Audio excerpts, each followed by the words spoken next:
오늘 주님께서 주시는 말씀은 고린도전서 4장 1절, 2절입니다. 저희 다 같이 함께 일어서서요. 짧은 구절이기에 다 같이 함께 봉독하겠습니다. 시작. 사람이 마땅히 우리를 우리를 그리스도의 일꾼이요 하나님의 비밀을 맡은 자로 여길지어다. 그리고 그리고 맡은 맡은 자들에게 자들에게 구할 구할 것은 충성이니라. 푸른 마르고 꽃은 시드나 하나님의 말씀은 영원히 서리라. 아멘. 기도하겠습니다.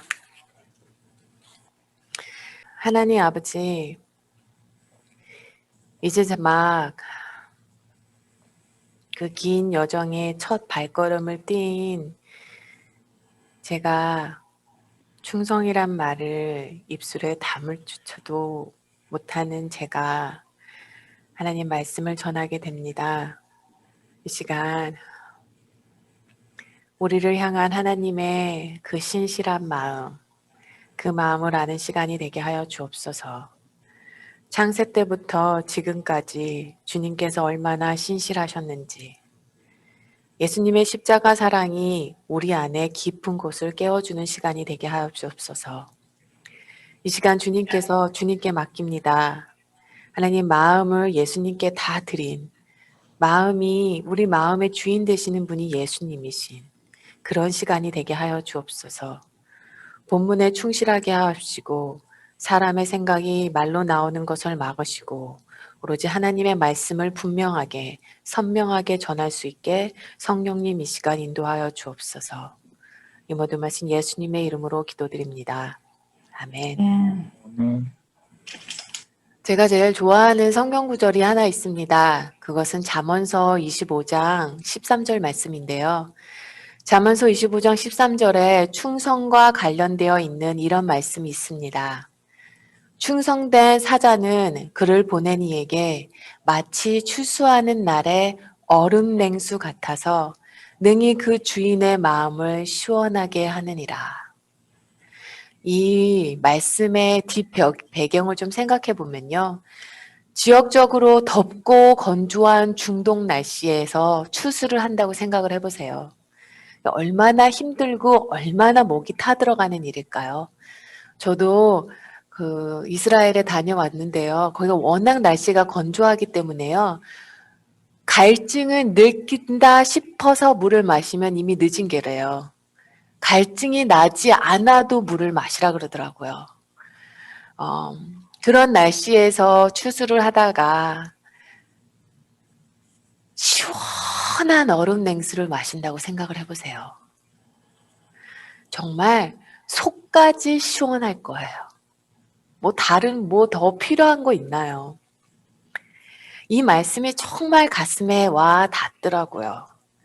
우리가 성실하게 끝까지 주님의 맡기신 일을 할 때, 그리고 마음까지 전부 다 주님의 드리면서 그렇게 일을 할 때, 그것이 하나님께 시원한 얼음 냉수 같은 그런 존재가 된다는 게 그만큼 복된 일이 없을 것 같아요. 또 반대로요. 정말로 열심히 일을 했는데요. 얼음 냉수 같지 못했다면 그 얼마나 또 마음 상하는 일입니까? 그래서 이렇게 기도합니다. 하나님 제 삶이 우리 성도님 한 분의 한 분의 삶이 더운 늦은 여름날 추수하는 날 주님을 시원하게 해드리는 그런 얼음 냉수 같은 삶이 되게 해주세요. 오늘은 충성에 관한 말씀입니다. 충성은요, 원어가 갖고 있는 뜻을 좀 잘 이해를 하셔야 돼요. 충성은 원어로 피스티스라는 단어입니다. 피스티스가요, 성경에서 가장 많이 번역되는 것은 사실 믿음이에요. faith. 예. faithfulness. 그래서 영어 성경은요, faithfulness라고 번역을 합니다. faithful이죠. faithful이라는 말이요. 뭐냐면요. full of faith이에요. 그 말은 믿음이 충만한 게 거라는 거죠. 결국 성경에서는요. 충성과 믿음이라는 단어가 동시에 같은 단어예요. 어떻게 믿음과 충성이 같은 단어일 수가 있을까요? 성경에서는요. 그것은요. 믿음이 없으면 충성할 수 없고요. 충성하는 자가 주인의 마음을 가장 잘 아는 것 같아요. 믿음이 충만한 게 충성이라고 합니다. 우리나라 사람들은요, 에너지가 많고 열정이 넘쳐서 그런지는 모르겠지만 충성을 행위적인 관념, 영어로 하면 work oriented, 행위적인 개념으로 생각하는 경향이 많습니다. 헌신하고 땀을 흘려서 일하고 봉사하고 열매를 많이 거두는 것을 충성으로 생각하는 것입니다. 그런데요, 성경이 말하는 충성은요, relation oriented예요. 관계 중심적인 겁니다. 성경이 말하는 성령의 열매 충성은요, 행위적인 의미보다 내적인 마음의 자세, 마음 상태를 뜻하는 말입니다. full of faith, 믿음이 충만한 상태. 교회에서 땀 흘리고 봉사하고 수고하고 헌신하는 것도 필요하지만 그보다 더 본질적으로 주님께 승복한 마음입니다. 우리가 잘 아는 찬양 중에 이런 찬양이 있죠. 하나님 한 번도 나를 실망시킨 적 없으시고 언제나 공평과 은혜로 나를 지키시네. 오 신실하신 주, 오 신실하신 주. 참 귀하고 아름다운 고백의 찬양입니다. 그러나 이 찬양을 작사, 작곡한 분에 대한 사연을 안다면 이 기사가 말도 안 되는 기사라고 말할지도 몰라요. 이분의 딸은요, 어릴 때 중한 병을 알았습니다. 그때도 그분은 하나님에 대한 찬양을 놓지 않았어요. 그러다 결국은 그 병이 재발이 되어 16살 너무나 아름다운 나이에 결국 하나님의 품으로 떠나게 되었습니다. 부모 입장에서 자녀가 자신보다 먼저 세상을 떠나는 것만큼 슬픈 일이 어디 있겠습니까? 그런데 그분은 여전히 하나님은 한 번도 나를 실망시킨 적이 없다고 고백하고 있습니다. 그 외 많은 찬양들이요. 이런 많은 고난의 순간에 정말로 하나님 신실하신가 생각해 볼 수 의심할 수밖에 없는 상황에 그때 그럴 때 쓰인 찬양이 참 많아요. 머리로는 이런 일이 일어나는지 이해가 안 되는데요. 납득할 수가 없는데요.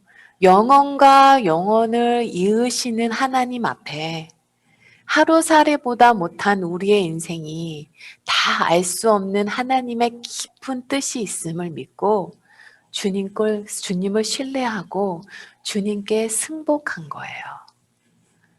승복하기로 결단했기 때문에 이런 놀라운 고백이 가능합니다.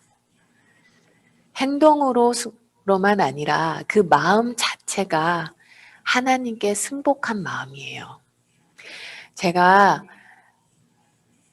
영어로 충성과 믿음이 그러니까 원어 성경으로 충성과 믿음이 같은 말이라고 했죠. 피스티스. 우리가 믿음하면 떠오르는 게 성경에서 뭔가요? 히브리서 11장이죠. 히브리서 11장을 제가 쭉 읽다 보니까요. 자, 히브리서는 믿음은 바라는 것의 실상이요 보이지 않는 것의 증거이니 이렇게 시작을 해서 수많은 많은 사람들의 믿음의 삶을 보여주고 있어요. 정말 여러 가지 색상의 삶이 있더라고요. 노아는 믿음으로 방주를 지었고요. 아브라함은 믿음으로 자기 고향을 떠나 전혀 새로운 곳에서 거주하게 됩니다. 모세의 부모는요, 믿음으로 부모보다 더 큰 창조주의 손에 자기의 아들을 맡기고 모세를 강물로 흘러보냅니다.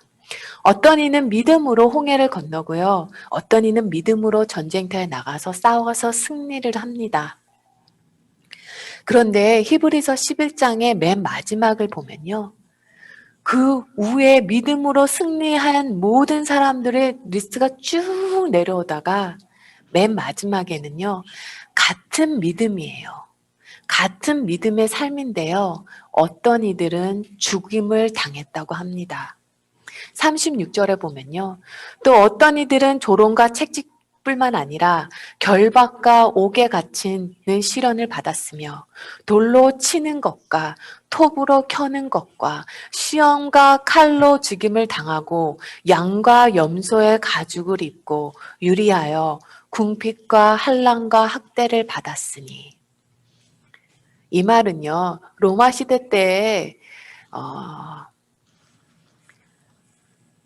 점심에 한참 더울 때 저녁 때는 글래디어가 싸우지만요. 점심 때 한참 더울 때 로마 사람들이 심심하니까 어떡하냐면요.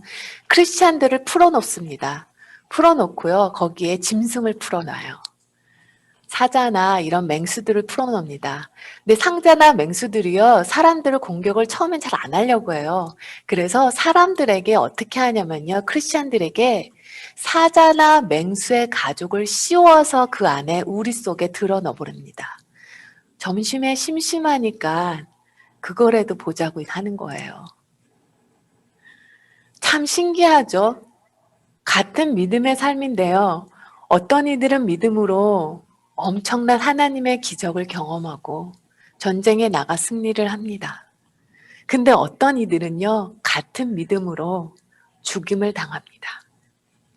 근데 둘 다 히브리서 11장 믿음장 안에 들어가 있다는 거예요. 히브리서 11장에서 나오는 사람들은요, 끝까지 믿음을 지킨 사람들입니다. 누구는 승리하고 누구는 죽임을 당하고 그게 아니라요. 승리한 사람이나 죽임을 당한 사람이나 끝까지 그 믿음을 지켰다는 거예요. 그것이 믿음입니다. 그것이 충성이에요. 한번 예수를 믿었으면 끝까지 믿어야 한다는 것입니다. 끝까지 믿는 것이 충성의 열매입니다. 성령의 열매 충성은요, 여건에 따라 변하는 것이 아니에요. 성령의 열매 충성이요, 세상의 충성과 다른 것은요, 위기를 만날 때, 어려움을 당할수록 더욱더 강해진다는 거예요. 그것이 성령의 열매인 충성의 특징입니다. 어떤 사람이 진짜 충성스러운 삶인지는 좋을 때는 오히려 잘 모릅니다. 어려움을 당하고 시험과 유혹을 당할 때 그 사람의 믿음이 끝까지 가는 믿음인지 아닌 줄 알 수 있습니다. 그러기에 고난의 시간 속에 힘겨움의 시간 속을 지나가면서 맺어지는 게 충성의 열매예요. 지금 많이 어려운 시간을, 고난의 시간을 지나가고 계시다면 성령님께서 우리 안에서 충성의 열매를 맺는 시간이라고 보시면 됩니다. 자, 그러면 과연 누가 끝까지 충성할 수 있을까요? 과연 누가 끝까지 믿음이 변하지 않을 수 있을까요?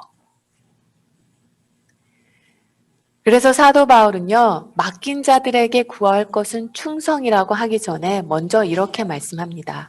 사람이 마땅히 우리를 그리스도의 일꾼이요 하나님의 비밀을 맡은 자로 여길지어다. 그리고 맡은 자들에게 구할 것은 충성이니라. 그러니까요, 충성스러운 사람들은요, 첫 번째로요, 그리스도의 일꾼이라고 인정을 받아야 된다는 거고요. 두 번째로는요, 하나님의 비밀을 맡은 사람이라는 인정을 받아야 한다는 것입니다. 그리스도의 일꾼으로 인정받았다는 것은요, 예수님이 시키는 일을 주님이 주시는 힘으로 능력으로 일을 해내는 사람입니다.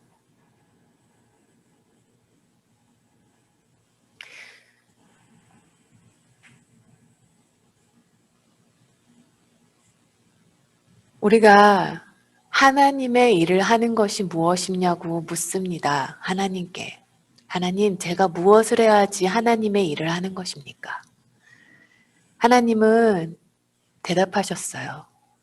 내가 하나님으로부터 온 것을 믿는 것이 하나님의 일을 하는 것이라.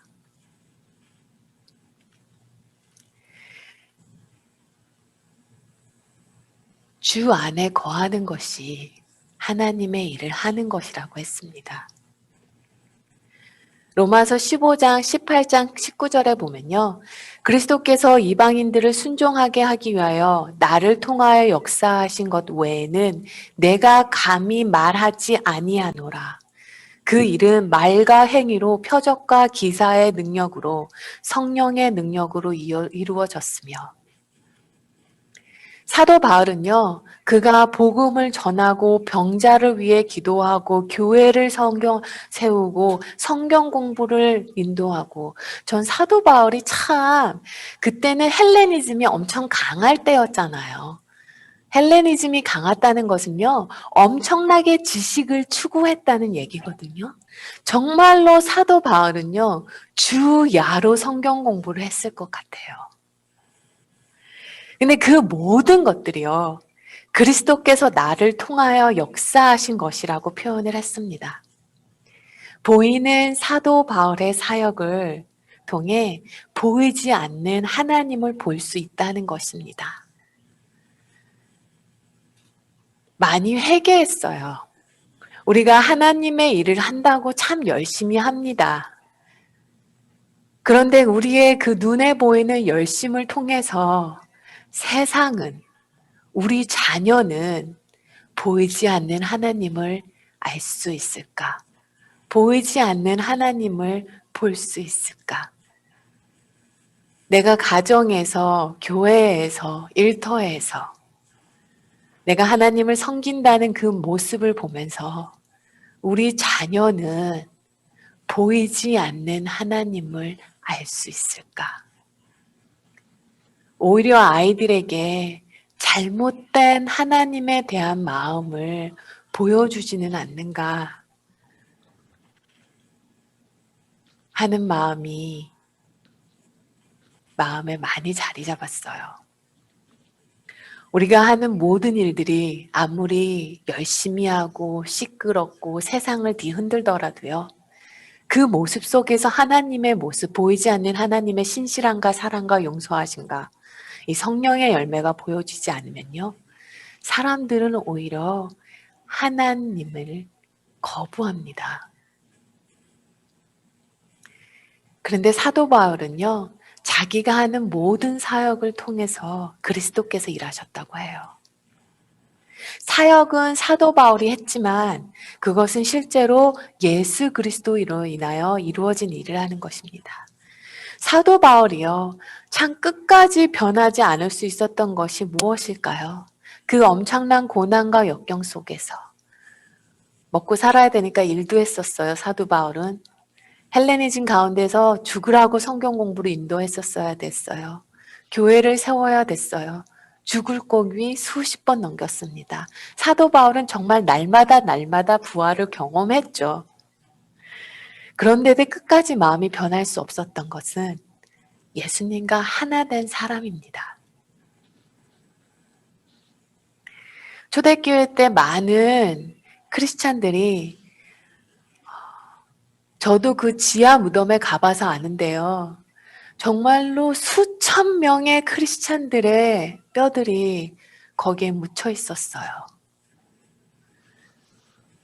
예수 그리스도를 믿는 그 하나 때문에 정말로 아기부터 어른까지 수많은 뼈들을 보고 왔습니다. 우리보다 더 많이 공부를 한 것도 아니고요. 우리보다 더 좋은 신학교를 다닌 것도 아니고요.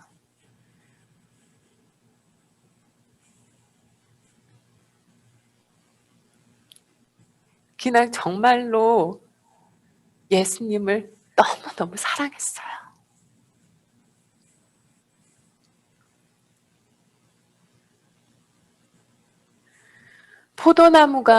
포도나무와 가지처럼 예수님과 하나 된 사람.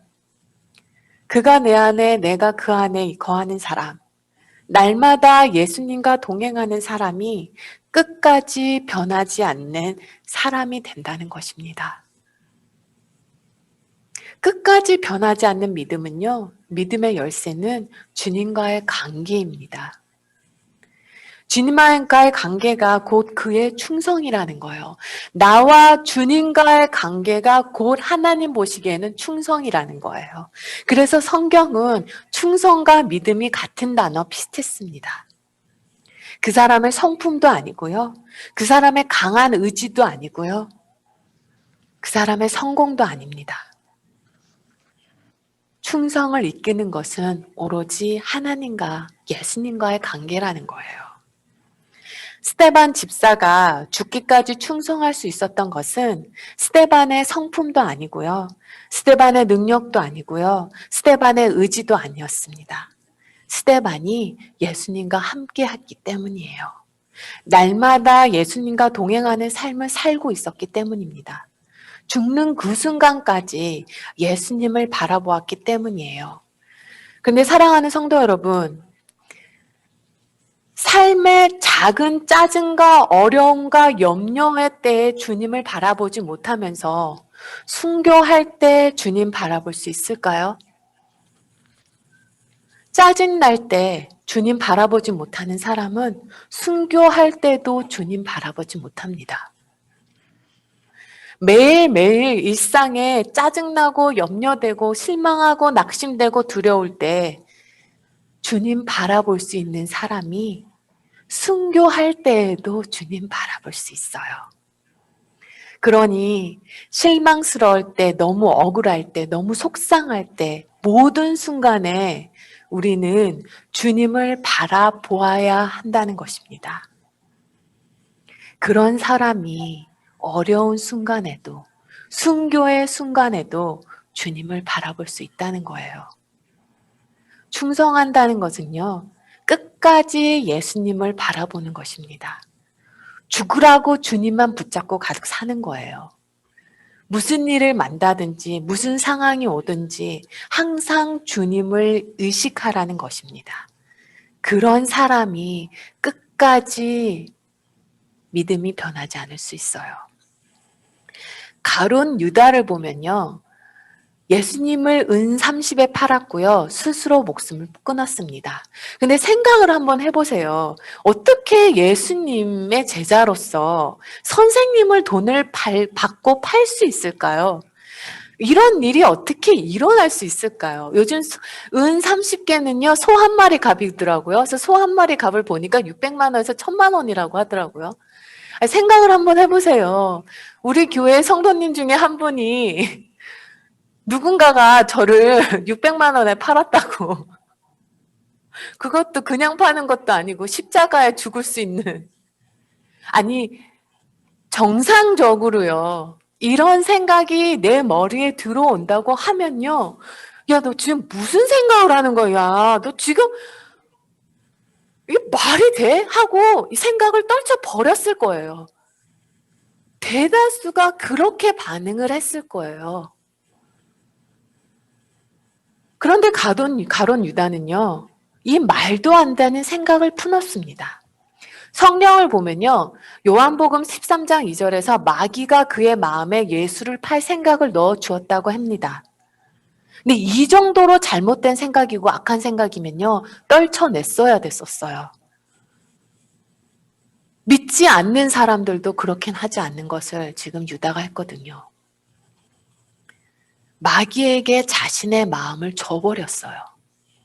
그런데 같은 마귀가 우리의 마음속에 이렇게 말도 안 되는 교모한 별의별 생각을 지금 우리에게도 집어넣고 있다는 거예요. 솔직히 우리가 다른 사람이 알면 실망할 만한, 다른 사람이 알면 기절초풍할 만한 생각을 얼마나 많이 하고 삽니까? 그런데도 우리는 마귀가 주는 생각인지 모르고 품어요. 그런데 예수님의 내 마음의 주인 된 사람은, 예수님이 내 마음의 왕 되신 사람은요, 이런 생각을 마귀가 던져도요, 품지 않아요. 나의 주인은 주님이신데, 나의 왕은 예수님인데, 하고 털쳐냅니다. 더 높은 생각을 품죠. 하늘의 생각을 품어요. 성경은 말하고 있어요. 마귀의 종이 되던가, 예수님의 종이 되던가. 예수님이 내 마음의 왕이지 않으면요. 예수님이 내 삶의 주인이 아니면요. 예수님이 내 마음의 주인이 되지 않으면요. 마귀의 종이 된다고 했어요. 마귀가 주는 생각을 품는다는 거예요. 쓸데없는 공상, 쓸데없는 상상, 염려와 걱정으로 하루를 보내는 거죠. 내 마음의 주인이 예수님 사람은요. 하늘에서 오는 생각을 품습니다. 더 높은 생각을 품어야지만 마귀가 주는 생각은 떨쳐낼 수 있어요. 하나님의 나라를 사모하는 사람이어야 시험이 오고 시련이 오고 위기가 오고 큰 손해를 보더라도 흔들리지 않을 수 있습니다. 성경을 읽다 보면요. 사도 바울의 고백 중에 유난히 마음이 저려오는 말이 있어요. 읽을 때마다. 바로 사도행전 20장 22절 말씀입니다. 사도 바울이 이렇게 얘기를 해요. 보라, 이제 나는 성령에 매어 예루살렘으로 가는데 거기서 무슨 일을 당할지는 알지 못하노라. 오직 성령이 각 성에서 내게 증언하여 결박과 환난이 나를 기다린다 하시나니. 지금 바울은요, 교회를 개척해 놓고 교회가 개척해서 크게 성장한 다음에 이걸 놓고 그곳을 떠나 다른 지방으로 가는, 다른 나라로 가는, 선교사로 가는 그런 정도가 아니에요. 사도 바울은요, 이 놀라운 고백을 이후 얼마 지나지 않아 죽임을 당합니다. 사도 바울은요, 자기가 지금 가는 길이 지금 예루살렘으로 가면 그 앞길에 얼마나 큰 비극이 닥쳐올 거라는 걸 알고 있었어요. 뻔히 알면서도 하나님의 사랑에 매어 심령의 매음을 받아 그 길을 가지 않을 수 없다고 고백하는 것입니다. 내게 먼저 은혜 주신 하나님, 주님께서 주신 십자가의 사랑이 죄인된 우리에게 먼저 베푸신 하나님의 그 신실한 사랑이 바울을요, 자신도 알지 못하는 그곳에 가게 합니다. 초대교회 폴리캅 이야기로 설교를 마치려고 합니다. 폴리캅은요, 기원 후 160에 그때 순교하셨어요. 폴리캅은 참 나이가 많으셨는데요.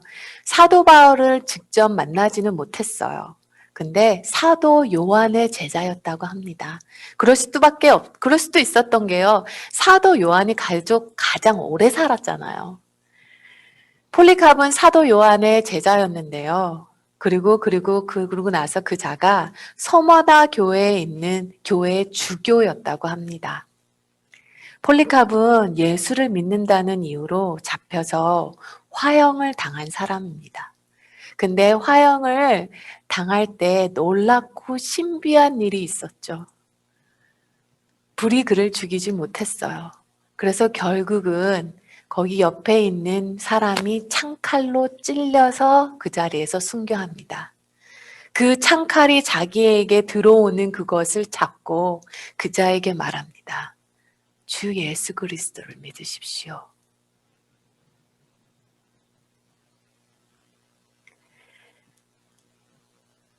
폴리캅이요, 화형을 당하기 직전에 사람들이 그를 이렇게 해유했다고 합니다.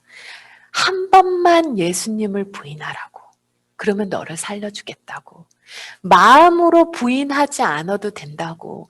네가 꼭 마음속으로 부인하지 않아도 된다. 그냥 말로만 한마디만 던지라고. 내가 예수를 믿지 않는다고. 그냥 그렇게 한마디만 던지면 그래도 우리가 너를 살려주겠다. 근데 폴리캅은 이런 말을 남기고 죽음을 맞이했다고 합니다. 지난 86년간 그리스도는 한 번도 나를 부인한 적이 없는데 내가 어떻게 그분을 부인할 수 있단 말인가? 내 몸에 잠깐의 고통을 주는 이 불로 나를 겁주려 하지 말고 하나님을 대적하는 자들에게 예비된 영원한 지옥의 불을 두려워하기 바란다. 교회가 비겁해질 때가 있습니다. 성도가 비겁해질 때가 있어요. 내가 비겁해질 때가 있습니다. 그것은 내가 십자가의 그늘에서 살고 있지 않기 때문입니다. 십자가가 가정에 세워지지 않은 가정은 고난 중에 비겁해집니다. 십자가가 교회에 세워지지 않은 교회는 고난 중에 비겁해집니다. 내 마음에 십자가가 세워지지 않은 마음은 고난 중에 비겁해집니다. 사랑하는 성도 여러분, 우리의 매일매일의 삶에 십자가가 세워져 끝까지 변하지 않는 믿음의 삶을 사는 성도 여러분과 저 되기를 소망합니다. 기도하겠습니다.